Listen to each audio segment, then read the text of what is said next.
আসসালামু আলাইকুম। আগের ভিডিওতে আমি ফরেস্ট লুপ বা এনহ্যান্স লুপটা দেখিয়েছি, একটা এক্সাম্পল দেখিয়ে দিয়েছি।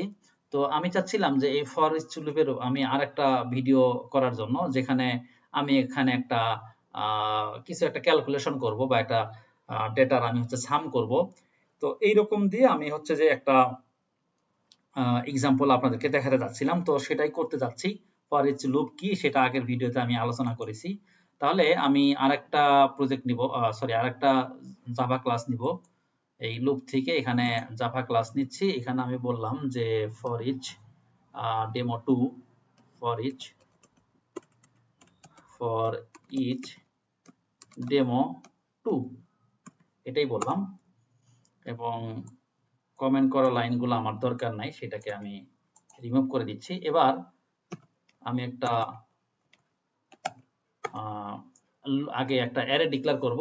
আমি এবারও ইন্টিজার টাইপের একটা অ্যারে নিচ্ছি। আমি এখানে বলতে পারতেছি যে নাম্বার বা নাম্বার যেটাই বলেন বলেন, একাধিক নাম্বার থাকবে, যেন নাম্বারস দিলাম।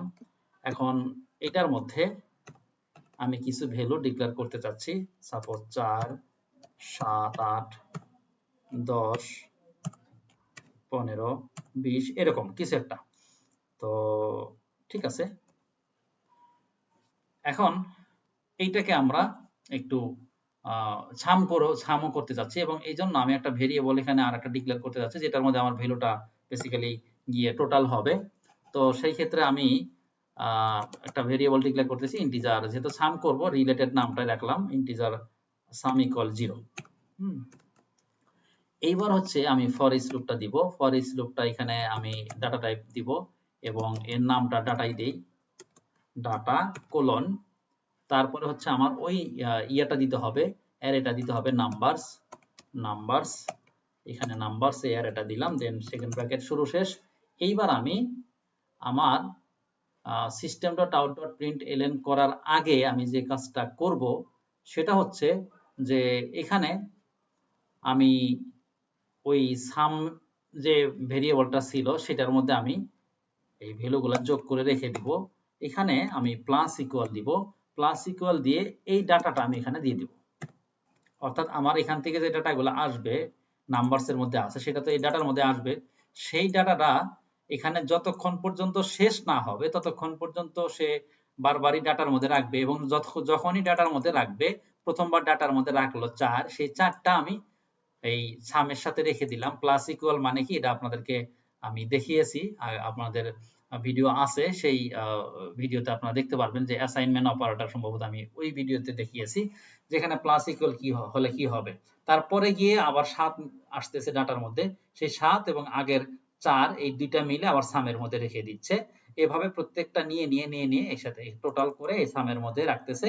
ফাইনালি যখন নেওয়া শেষ, তখন তো এই লুপ থেকে বের হবে, আর বের হওয়ার সাথে সাথেই তখন গিয়ে আমি প্রিন্ট করে আউটপুটটাকে দেখাবো। তখন আমি বলবো যে সাম, তখন আমি সাম বলবো, আমি টোটাল লিখি, টোটাল ভ্যালু ইজ এখানে প্লাস, এখানে এই সামটাকে দিয়ে দিব। যতক্ষণ লুপ ঘুরতেছিল ততক্ষণ সামের মধ্যে ভ্যালুগুলো অ্যাড হচ্ছিল, অর্থাৎ সাম টোটাল হচ্ছিল। সেই টোটালটা নিয়ে যখনই তার লুপ থেকে সে বের হয়ে যাবে, দেন বের হয়ে যখন পরে নিচে আসবে, তখন এই লাইনে গিয়ে আমি সামটাকে প্রিন্ট করে দিলাম। তো আমি একটু রান করি, দেখতে পারবেন যে আমাদের টোটাল ভ্যালু 64। তার মানে এই ডাটাগুলো আমার এখানে এখানে আমার টোটাল হয়েছে। এখন যদি আমি এখানে মাইনাস করতাম বা অন্য যে কোনো ক্যালকুলেশন করতাম, সেটা কিন্তু আমার দ্বারা পসিবল ছিল। তার মানে যে আমরা এই ফর ইচ লুপের মাধ্যমে এই কাজটা করতে পারতেছি, এবং আরো অনেক কাজ আমরা এটার মাধ্যমে খুব সহজে করতে পারবো।